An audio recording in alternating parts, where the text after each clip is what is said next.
So students, yesterday in the last term we discussed about debentures and what are the patterns by which a company can issue these debentures. So these debentures may be in the category of 9 terms. So these may be, first of all, it may be issue at par, redeem at par, issue at par, redeem at discount, issue at par, redeem at premium. In terms of issue at premium, we have further 3 more conditions. So there may be issue at premium, redeem at par, issue at premium, redeem at discount, issue at premium, redeem at premium. So we have total 9 conditions in that slot, and according to this we learned about that only 6 conditions are practically possible and 9 conditions are not possible.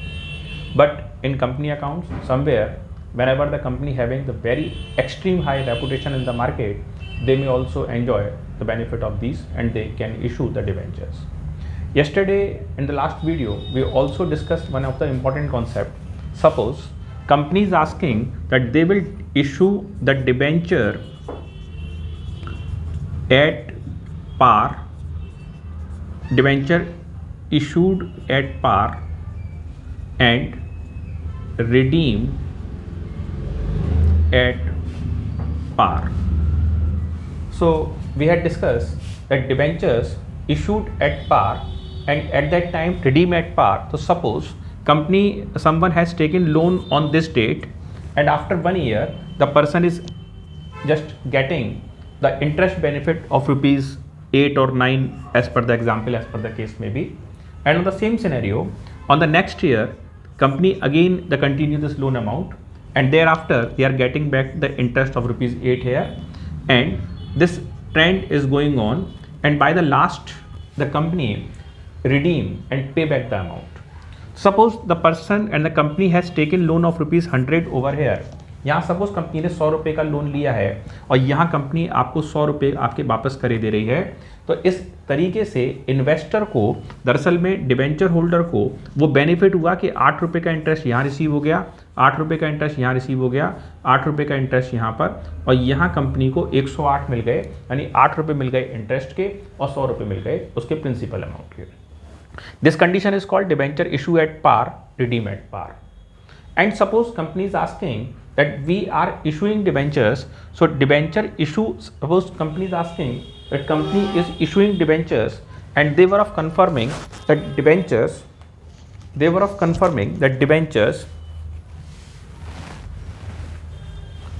in the next event they were of asking that debentures issued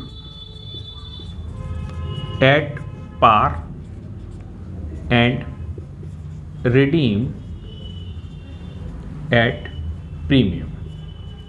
So originally the meaning and the condition of this event, it reflects that whenever the company take over the loan and issuing debentures, they are providing us rupees 100. It means person will provide us invest rupees 100, and on the returning back the company will provide him certificate of rupees 100.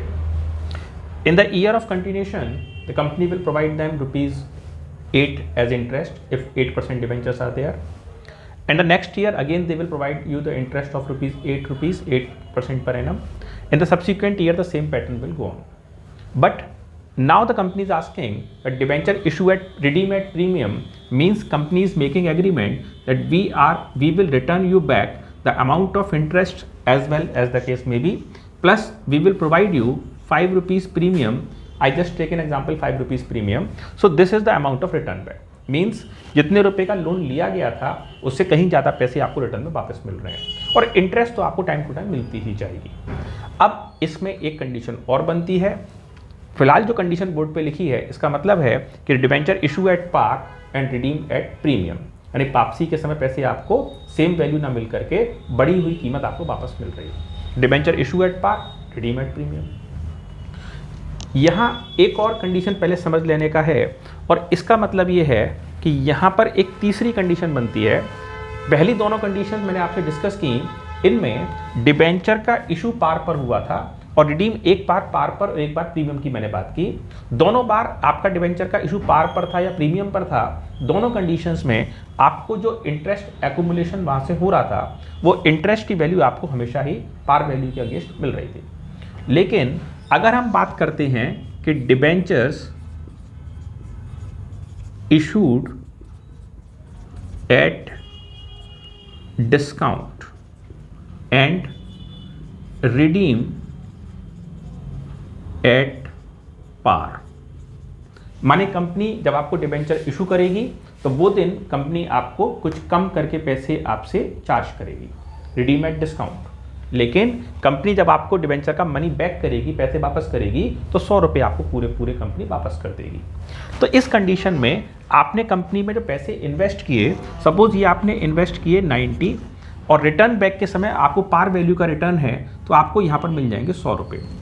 कल भी मैंने last video में भी मैंने आपको focus किया था इस चीज़ पर, अभी भी फोकस करना है कि भले ही से आपने 90 रुपीज़ दिए, क्या government of India 90 rupees worth का कोई पेपर नोट इशू करती है? नहीं। तो कंपनी इस डिवेंचर को 90 रुपये में तो इशू कर सकती है, लेकिन कंपनी इस डिवेंचर को 90 रुपये के रेट वाला डिवेंचर इशू नहीं कर सकती। कंपनी डिवेंचर जो इशू कर रही है वो 90 रुपीज़ वर्थ में डिवेंचर इशू कर रही है, तो वो डिवेंचर दरअसल में 90 रुपीज़ वर्थ का जो डिवेंचर है वो डिवेंचर 90 रुपीज़ वैल्यू में इशू किया गया है, लेकिन ओरिजिनली वो डिवेंचर है कितने रुपए वाला? 100 रुपये वाला। 100 रुपीज़ वर्थ का वो डिवेंचर है, तो 100 रुपये वाला डिवेंचर है। आपने डिवेंचर 90 में खरीदा, 90 में खरीदा, 95 में खरीदा, 92 में खरीदा, 80 में खरीदा, that depends on the market condition. Otherwise आपने पार पे खरीदा, 100 का डिवेंचर 100 में खरीदा, प्रीमियम का मतलब आपने डिवेंचर 100 का 105 में खरीदा। लेकिन इन सारे कंडीशंस में जो आपको इंटरेस्ट का बेनिफिट होगा वो डिवेंचर की फेस वैल्यू पर ही होगा। अगर कोई कंपनी अपना 100 रुपये वाला डिवेंचर आपको 80 रुपये में बेच रही है, 80 रुपीज़ में भी सेल कर रही है, तो भी आपको जनरेट होने वाला जो इंटरेस्ट बेनिफिट होगा वो बेनिफिट आपको हमेशा ही आपकी डिवेंचर की जो फेस वैल्यू है उसी पर ही होगा। तो मैंने आपसे यहाँ पर 8 रुपीज़ का इंटरेस्ट कांस्टेंट रखा है, जबकि डिवेंचर को इशू 90 रुपीज़ के पार फेस वैल्यू पर किया गया है। तो ऐसी कंडीशन में भी हमारा डिवेंचर में कोई नुकसान की बात नहीं है। तो मैंने आपसे जो बात डिस्कस की, इन तीनों पॉलिसीज़ को जो हम डिस्कस लास्ट क्लास में किए थे उसको हमने आज रिपीट भी किया कि डिवेंचर के इशू होने का मतलब होगा कि डिवेंचर 3 प्रकार से इशू हो सकता है, पार, प्रीमियम, डिस्काउंट, लेकिन जो आपको इंटरेस्ट मिलेगा वो डिवेंचर की पार वैल्यू पर ही मिलेगा। रिडेम्पशन के समय पर जो आपका एग्रीमेंट है उतना पैसा आपको रिडेम्पशन मिल जाएगा। नॉर्मली कंपनियां डिवेंचर को इशू करने के समय पर ही कंपनियां इस बात को आइडेंटिफाई कर देती हैं, कंफर्म कर देती हैं, बता देती हैं कि आपको मिलने वाले जो पैसे होंगे वो वापसी पैसे कौन सी तारीख को मिलेंगे। ये बात भी कंपनियां पहले से ही डिक्लेयर करके रखती हैं। लेकिन अगर कंपनी ने इस प्रकार का स्पेसिफिकेशन नहीं दिया है कि वापस मिलने वाला पैसा कब आपको वापस मिलेगा, तो उस कंडीशन के अंदर में जो मनी का रिटर्न बैक का बेनिफिट आपको इसमें होने जा रहा है, वो रिटर्न बैक वाला बेनिफिट आपको जो वापसी का पैसा मिलेगा वो रिटर्न बैक वाला बेनिफिट कंपनी के टर्म्स के अकॉर्डिंग आपको मिलेगा। यानी कम से कम 3 साल का लॉक इन पीरियड वहां बना रहेगा और 3 साल के लॉक इन पीरियड के अकॉर्डिंग डिवेंचर का पेमेंट होगा। अभी ठीक है, कोई कंपनी ने डिवेंचर इशू किया तो कम से कम 3, अगर कोई इन्फॉर्मेशन डेट नहीं है तो नॉर्मल इसका 3 इयर्स का ड्यूरेशन है, कंपनी 3 साल बाद डिवेंचर को रिडीम कर सकती है। और अगर रिडीमेबल डिवेंचर है तब तो टाइम पीरियड पहले से ही स्पेसिफाइड है कब डिवेंचर वापस होगा। तो एक तरीके से डिवेंचर के इशू की डेट में और डिवेंचर के रिडीम की डेट में कम से कम 3 साल का मार्जिन होने का बात नॉर्मली रहता है, और यह समय ज़्यादा समय का भी हो सकता है। अब यहाँ से कंसर्निंग जर्नल एंट्रीज कैसे होंगी, तो अगर हमारी कंपनी इन डिवेंचर्स को मार्केट में इशू करेगी तो हम पेपर को इस तरीके से सेंट्रलाइज 2 पार्ट्स में डिवाइड कर लेंगे, अपनी कॉपी के पेज को, या कॉपी पर अलग अलग वर्किंग कर सकते हैं। तो यहाँ पर पहले है eight the time of issue. ये वाली जो जनरल एंट्रीज हम यहाँ करने वाले हैं, ये डिवेंचर जनरल एंट्री किस चीज़ से कंसर्न है? Eight the time of issue, यानी जिस समय कंपनी इन डिवेंचर्स को इशू करेगी उस दिन इन डिवेंचरों को लेकर के क्या जनरल एंट्री बनेगी। और सेकंड जो कैटेगरी बन रही है इसका नाम है eight the time of redeem. ध्यान दीजिएगा, डिवेंचर के केस में आपको ध्यान दीजिएगा, डिबेंचर के केस में आपको इस कंडीशन में हो सकता है पेपर में ये कह दिया जाए कि pass general entry at the time of issue, तो आपको केवल ये वाली एंट्रीज करनी है, अब आपको रिडीम की पोस्टिंग्स नहीं करनी है। ऐसे ही वो ये कह सकते हैं कि debenture issue at par, redeem at premium and pass general entry at the time of redemption only, तो फिर आपको इशू की एंट्री नहीं करनी है, केवल रिडेम्पशन की पोस्टिंग करनी है। लेकिन अगर वो आपसे ये कह देते हैं कि पास जनरल एंट्री, तब तो उन्होंने स्पेसिफाई नहीं किया कि वो जनरल एंट्री कब की करवा रहे हैं, इशू के समय या रिडीम के समय, तो वो कंडीशन में आपको दोनों पोस्टिंग करनी पड़ेगी, इशू के समय की भी और रिडीम के समय पर। बिल्कुल इजी कॉन्सेप्ट है। कंपनी डिबेंचर इशू कर रही है, पैसे कंपनी के पास आ रहे हैं और कंपनी उन पैसों के बदले से डिबेंचर सर्टिफिकेट आपको दे रही है। जब कभी कंपनी डिबेंचर को रिडीम करेगी तो कंपनी अपना सर्टिफिकेट वापस ले लेगी और आपके पैसे आपको वापस कर देगी एज पर एग्रीमेंट। बिल्कुल सिंपल सीधी बात। अब यहां पर एक खास बात है, कंपनी एक्ट 2013 अपने लीगल प्रोसीजर्स के अंदर में आपको ये स्पेसिफाई करता है, आपको ये बताता है, ये डायरेक्ट और इनडायरेक्ट दोनों तरीके से पैटर्न है कि आपकी कंपनी में जो डिबेंचर इशू होगा तो बैंक एंड डिबेंचर, बैंक का नाम और डिबेंचर का नाम एक साथ एक क्वेश्चन में जर्नल एंट्री में नहीं आएगा। आपको पैसे कंपनी के पास आ रहे हैं और बैंक के थ्रू आ रहे हैं और पैसे आने के बदले से कंपनी आपको डिबेंचर दे रही है, तो कंपनी एक्ट 2013 ही तो पढ़ रहे हैं हम लोग डिबेंचर के अगेंस्ट। तो यहां पर कंपनी एक्ट में खास बात है कि बैंक का नाम और जर्नल एंट्री में डिबेंचर का नाम एक साथ, दोनों नाम एक जनरल एंट्री के अंदर नहीं आएंगे। बैंक का नाम आएगा तो उस जनरल एंट्री में डिबेंचर का नाम नहीं आएगा और डिबेंचर का नाम आएगा तो उस केस में बैंक का नाम नहीं आएगा। तो फिर हम ये एंट्री करेंगे कैसे, इसका भी एक सिंपल सा प्रोसीजर है। अकाउंट्स के पास हर चीज का सॉल्यूशन है, कोई ऐसी घबराने की बात नहीं है, छोटी सी बात है। तो यहां पर मैं वर्किंग पैटर्न को ध्यान में रखते हुए जो प्रोसीजर रन और वर्क करता है उस पर आप ध्यान दीजिए कि काम कैसे होगा। तो यहां होगा क्या कि डिबेंचर इशू किया गया। अब मैंने एक केस यहां पे लिखा, मैंने यहां लिखा सबसे पहले नंबर पर कि 6% debentures issued at par, 6% debentures issued at par to be redeemed at par after 5 years। तो 5 साल के बाद ये डिबेंचर का वापसी करने का बात है और 5 साल के बाद डिबेंचर का पैसा रिडीम करेंगे, तो रिडीम के समय हम उसको एट पार रिडीम करने वाले हैं। तो हमें दो जनरल एंट्री करनी है, एक इशू के समय की पोस्टिंग और एक रिडीम के समय की जनरल एंट्री। कैसे होगी, तो इशू के समय बहुत ही सिंपल है, पैसा कंपनी के पास आ रहा है, तो आ रहा है तो बिल्कुल सिंपल सी बात बनी, यहां पर लिखा जाएगा bank account debit. Bank account debit का मतलब समझ रहे हैं, पैसा कंपनी के पास आ रहा है। और टू हो जाएगा टू डिबेंचर एप्लीकेशन अकाउंट। यहां स्टूडेंट्स एक बात फोकस करने का है कि जैसे अगर क्वेश्चन में लिखा है 6% डिबेंचर, तो आप यहां डिबेंचर के पहले यहां 6% मार्क कर दीजिए।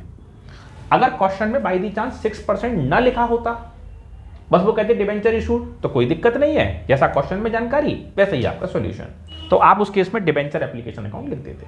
तो पहली पोस्टिंग की bank account debit to debenture application, क्योंकि डिबेंचर एट पार इशू था और हमने अपने मन से इस बात को एज्यूम कर लिया है कि डिबेंचर 100 रुपए वर्थ का है, तो उस केस में डिबेंचर इशू एट पार 100 रुपए और टू डिबेंचर एप्लीकेशन अकाउंट में 100 रुपए यहां पर आ जाएंगे। यहां पर पोस्टिंग बन जाएगा फॉर डिबेंचर एप्लीकेशन रिसीव्ड। तो कंपनी के पास डिबेंचर की एप्लीकेशन आ गई। अब कंपनी इस सर्टिफिकेट के अगेंस्ट लोगों को डिबेंचर सर्टिफिकेट प्रोवाइड करेगी। तो कंपनी डिबेंचर सर्टिफिकेट प्रोवाइड करेगी, तो यहां पर नेक्स्ट पोस्टिंग बन जाएगी 6% डिबेंचर एप्लीकेशन अकाउंट डेबिट और 2 में यहां आ जाएगा डिबेंचर अकाउंट। 100 रुपए की वैल्यू यहां और 100 रुपए की वैल्यू यहां, और यहां हो जाएगा फॉर डिबेंचर इशूड। आप लोगों में थोड़ा सा इस चीज को फोकस करने का है कि जैसे कंपनी ने ये कहा था कि एक जर्नल एंट्री के अंदर डिबेंचर और बैंक साथ साथ नहीं आएंगे। अब देखो हमारी कॉपी पर दो जर्नल एंट्रीज हैं, एक एंट्री है bank account debit to debenture application, तो साथ में एक में बैंक है, डिबेंचर का एप्लीकेशन नाम आया, डिबेंचर नाम नहीं आया। दूसरी पोस्टिंग में 6% debenture application account debit to debenture. Second वाली पोस्टिंग में क्या हो गया कि सेकंड वाली पोस्टिंग में बैंक नहीं आया, डिबेंचर आ गया। अगर आप थोड़ा सा भी कॉमर्स की जानकारी रखते हैं, अकाउंटेंसी को समझते हैं, तो देखा जाए तो वास्तविक तौर पर हो वो ही रहा है, bank account debit to debenture application या डिबेंचर एप्लीकेशन क्रेडिट हुआ है, और अगली वाली पोस्टिंग में डिबेंचर एप्लीकेशन डेबिट हो गया, सेम वॉल्यूम से हो गया। तो इसके इफेक्ट क्या जनरेट हुआ? इफेक्ट ये जनरेट हुआ कि वर्किंग के अंदर में यहां पर पोस्टिंग का effect 6% debenture application account debit और टू 6% डिबेंचर, और डिबेंचर एप्लीकेशन का अकाउंट डेबिट क्रेडिट होकर के खत्म हो गया। तो सही मायनों में रह कौन गया? रह गया bank account debit to debenture, वही बात का इफेक्ट आ गया। कंपनी एक्ट 2013 ने यह कहा था कि डिबेंचर और एप्लीकेशन एक साथ नहीं आएंगे, डिबेंचर और बैंक एक साथ नहीं आएंगे। तो हमने कंपनी एक्ट की बात भी पूरी कर दी और अकाउंटेंसी के नॉर्म्स भी पूरे कर दिए। सही मायनों में बैंक अकाउंट डेबिट, पैसे आ गए कंपनी के पास, और कंपनी के पास चला क्या गया? To debenture. ये पोस्टिंग कब करनी थी? डिबेंचर के इशू के समय पर कंपनी ने अपना डिबेंचर सर्टिफिकेट इशू कर दिया। अब सेकंड नंबर की बात आती है कि जब कंपनी डिबेंचर को रिडीम करेगी तो क्या पोस्टिंग होगी? तो कंपनी को अपना कागज वापस चाहिए, तो कंपनी को अपना कागज वापस चाहिए, तो उस समय पोस्टिंग कंपनी करती है 6% debenture account debit to 6% debenture holder account. इस समय कंपनी पोस्टिंग करती 6% debenture application account debit to 6% debenture holder account, और इस 6% डिबेंचर को एक तरीके से हमने ड्यू कर लिया कि आकर के अपने 100 रुपये ले जाओ।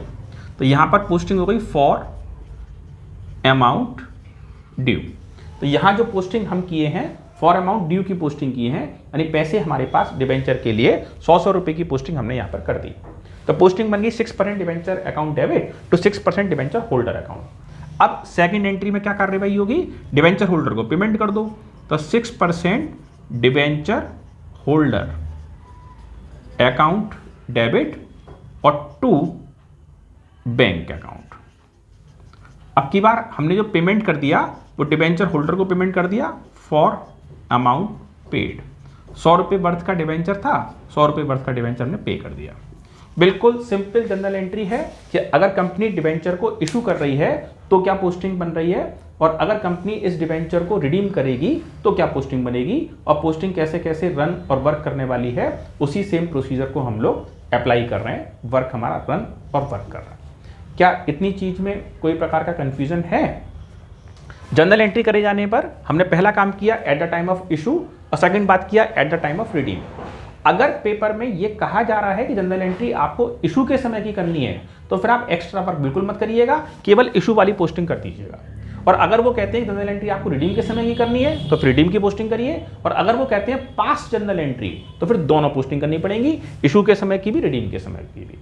यहां पर जब डिबेंचर हमने इशू किया तो हम पर आया क्या? कंपनी के पास बैंक के थ्रू पैसे आ गए। नॉर्मली बैंक के थ्रू जो पैसे कंपनी के पास आते हैं तो बैंक में जो अकाउंट ओपन किए जाते हैं वो saving account, current account, FD account, RD account खोले जाते हैं। लेकिन कंपनियों को इशू ऑफ शेयर और इशू ऑफ डिबेंचर से कंसर्निंग जो पैसा मंगाना होता है वो पैसे इन अकाउंटों में नहीं आते हैं, बल्कि वो पैसे बैंक के अंदर में एक और अकाउंट है, इसका नाम है एस्क्रो अकाउंट। बैंक के अंदर में ये एस्क्रो अकाउंट नाम से एक अकाउंट खुलता है, और इस एस्क्रो अकाउंट में ही डिबेंचर एप्लीकेशन और शेयर एप्लीकेशन का पैसा कंपनी के पास रिसीव होता है। और जब एप्लीकेशंस आ जाती हैं तो उसकी एक अप्रूवल रजिस्ट्रार की आ जाती है कि हमारे यहाँ इतनी एप्लीकेशंस अप्लाई हुई हैं, तो रजिस्ट्रार के अप्रूवल के बिहाफ पर हम इन डिबेंचर्स को मार्केट में इशू कर देते हैं। तो ये हमारा एक लीगल प्रोसीजर है जो कंपनी को फॉलो करना पड़ता है। खैर, अब यहां से आगे ये तो बात तब की हुई जब हमारे पास कंडीशन थी कि डिबेंचर का इशू एट पार है और रिडीम डिबेंचर का एट पार होना है। क्या इस केस में हमारे लोगों को कोई प्रकार का फ्यूचर लॉस है? हमारे पास डिबेंचर 100 रुपए वाला डिबेंचर इशू कर रहे थे, और 100 रुपए वाला डिबेंचर हम 100 रुपए में ही रिडीम करने वाले हैं। 100 रुपए वैल्यू का डिबेंचर है और 100 रुपए वैल्यू में रिडीम करने वाले हैं। तो क्या हमको कोई प्रकार का फ्यूचर लॉस, भविष्य में होने वाला कोई लॉस है?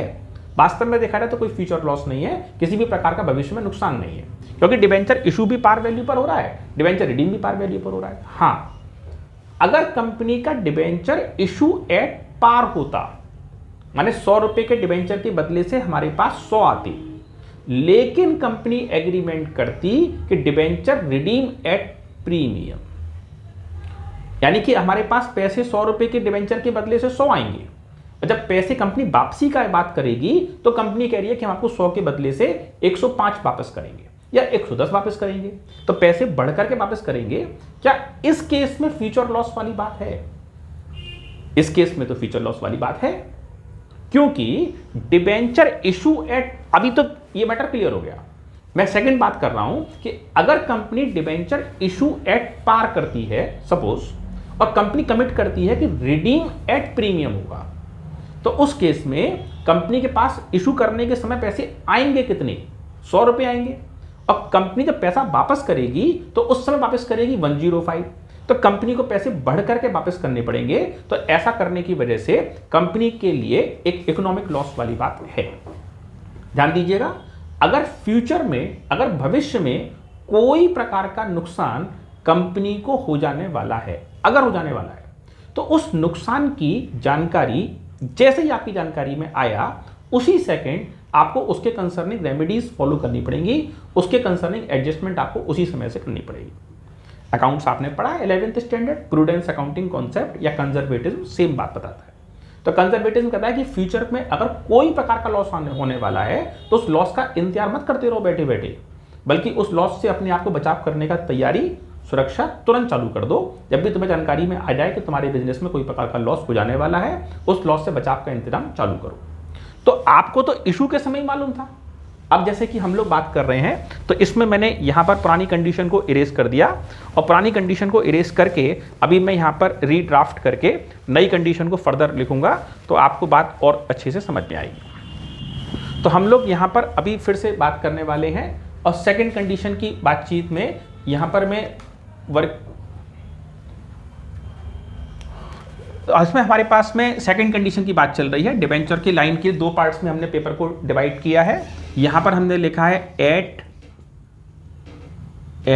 द टाइम ऑफ इशू, और दूसरी बात हम कर रहे हैं eight the time of redeem. अब हमने इस कंडीशन के अंदर में एक और बात की, इसमें था कि कंडीशन डिस्कस की कि issue at par and redeem at 5% premium. Suppose question में क्या क्या, डिबेंचर इशू एट पार 100 रुपए एंड रिडीम एट प्रीमियम 5%। कंपनी कह रही है डिबेंचर इशू तो कर रहे हैं, पार वैल्यू पर कर रहे हैं, और जो रिडीम करेंगे वो 5% प्रीमियम पर डिबेंचर को रिडीम कर देंगे। तो ऐसा करने से आपके पैसे आएंगे कितने? 100 रुपए, और वापसी के समय कितना पैसा जाएगा? 105 रुपए। तो ये आपके लिए इकोनॉमिक लॉस वाली बात है, तो इसमें कोई इससे घबराने की बात नहीं है, सिंपल से काम बन जाएगा। कैसे बनेगा? यहां पर इशू के समय पोस्टिंग होगी, तो यहां पर पैसे आएंगे सबसे पहले नंबर पर, तो हम पोस्टिंग लिखेंगे बैंक अकाउंट डेबिट, क्योंकि पैसे आ रहे हैं। तो वास्तव में पैसे इशू के समय आ कितने रहे हैं? बैंक अकाउंट डेबिट, अगर हम पैसे आने की बात कर रहे हैं तो हमारे पास जो पैसे आ रहे हैं वो दरअसल में 100 रुपए आ रहे हैं। तो हम यहां पोस्टिंग कर रहे हैं बैंक अकाउंट डेबिट 100 रुपए, ठीक है। अब हमारे को फ्यूचर में लॉस हो जाने वाला है कि नहीं हो जाने वाला है? फ्यूचर में लॉस हो जाने वाला है 5 रुपए का। तो यहां पर पोस्टिंग हम एक और अकाउंट खोलेंगे, loss on issue of debenture account debit 5 रुपए। हमने यहां पर अकाउंट खोला, बैंक अकाउंट डेबिट, पैसे आ गए 100 रुपए, loss on issue of debenture account debit 5 रुपए। 2 में हमारे पास में आ जाएगा, सॉरी स्टूडेंट्स मेरे से थोड़ा सा ये गलत हुआ है, मैं इसको ठीक कर रहा हूं, बाद में क्रॉप कर दें। तो इसमें हमारे पास में पोस्टिंग होगी बैंक अकाउंट डेबिट और 2 डिबेंचर एप्लीकेशन अकाउंट। इसमें कोई पोस्टिंग चेंज नहीं होगी, 2 डिबेंचर एप्लीकेशन अकाउंट। तो bank account debit 2 debenture application account 100 रुपए की पोस्टिंग होगी। और सेकंड नंबर पर हमारे पास इसमें पोस्टिंग की जाएगी डिबेंचर एप्लीकेशन अकाउंट डेबिट 100 रुपए, यहां आएगा loss on issue of debenture account debit 5 रुपये। 2 में हमारे पास से चला जाएगा डिबेंचर, 100 रुपये कीमत का डिबेंचर जाएगा। Please remember one very important thing, please take care, otherwise your question will can wrong. पूरे केस में कोई भी कंडीशन हो, debenture issue par premium discount, debenture redeem par premium discount, कोई भी केस हो, जब कभी भी डिबेंचर के नाम की एंट्री होगी वो हमेशा पार वैल्यू पर होगी। भले ही डिबेंचर का इशू पार पर हो रहा है, भले ही डिबेंचर का इशू प्रीमियम पर हो रहा है, भले ही डिबेंचर का इशू डिस्काउंट पर हो रहा है, भले ही डिबेंचर का रिडीम पार पर हो रहा है, प्रीमियम पर हो रहा है, डिस्काउंट पर हो रहा है। बिल्कुल की पंच है, क्वेश्चन कभी गलत नहीं होगा। डिबेंचर के नाम की पोस्टिंग हमेशा डिबेंचर के फेस वैल्यू पर होगी। ना डिबेंचर कम कीमत पे रिकॉर्ड होता है, ना डिबेंचर कभी ज्यादा कीमत पे रिकॉर्ड। डिबेंचर पार वैल्यू, आप डिबेंचर इशू कैसे कर रहे हो वो बैंक का प्रॉब्लम है, डिबेंचर फेस वैल्यू पे रिकॉर्ड होगा।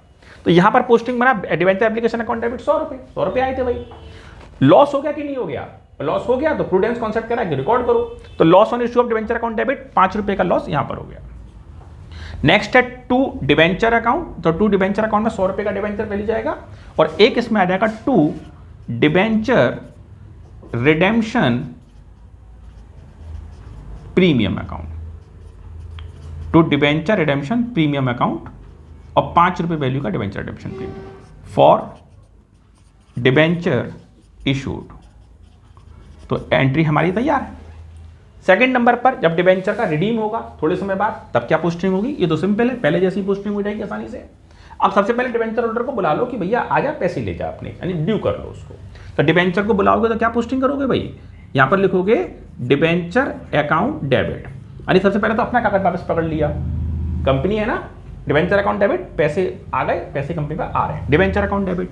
ये पैसे कहां से आ रहे हैं? To debenture holder account, to debenture holder account. अब यहां पर एक प्रॉब्लम है, क्या ये डिबेंचर होल्डर इस समय पर रिडेम्पशन के समय 100 लेके जाएगा या 105 लेके जाएगा? 105 लेके जाएगा, क्योंकि उसका तो एग्रीमेंट है। तो यहां हम पोस्टिंग करेंगे डिबेंचर अकाउंट डेबिट और यहां लिखेंगे debenture redemption premium account debit. जो अकाउंट हमने यहां खोला था वो अकाउंट यहां आके क्लोज होगा, तो debenture redemption premium account debit और 2 में आ जाएगा 2 debenture holder account. Debenture account debit पैसा आ गया। अकाउंट्स का रूल कहता है all expenses and losses are in debit. तो डिबेंचर रिडेम्पशन प्रीमियम फिलहाल तो लॉस वाली बात है हमारे लिए, तो हमारे को डिबेंचर की तो पोस्टिंग करनी है 100 रुपए की, लॉस होने वाला है 5 रुपए का, और डिबेंचर होल्डर को कितने पैसे देने पड़ेंगे अब? 105। तो डिबेंचर होल्डर हमने ड्यू किया 105, यहां पर हो गया for amount due. Next number पर डिबेंचर होल्डर को पेमेंट कर दो, तो यहां पर पोस्टिंग हो जाएगा डिबेंचर होल्डर अकाउंट डेबिट और 2 में आ जाएगा बैंक अकाउंट, यानी पैसे चले गए। यहां पर हो गया फॉर पेमेंट मेड, हमने पार्टी को पेमेंट कर दिया, फॉर पेमेंट मेड यानी पेमेंट हमने पार्टी को कंफर्म कर दिया। कितने पैसे देने पड़ेंगे डिबेंचर होल्डर को? 105 का अमाउंट पेमेंट कर देंगे। तो ओवरऑल ये पैटर्न होता है जिसके थ्रू हम जनरल एंट्रीज को रन और परफॉर्म करते हैं, और बिल्कुल आपको फ्यूचर में होने वाले लॉसेस को ध्यान में रख के चलना पड़ता है कि हमारे को कितने रुपए का लॉस इन फ्यूचर हो जाने वाला है। Thank you students for watching this class and to be present in class. So it's an important thing for upcoming lessons. We will send you link for the concerned one. You will be able to learn this video or this class only in the position when you have already gone through for the first classes for the same topic. So please consider what was the debenture that we had learned earlier, what are the formation of the company procedure, and what kind of debentures are there, as well as we should learn that what kind of debentures and what are the probable conditions in which a company can issue the debenture. So today we just pass on the journal entries in different conditions, and I explain 2 of the conditions. One is debenture issue at par, redeem at par, and second debenture issue at par and redeem at premium.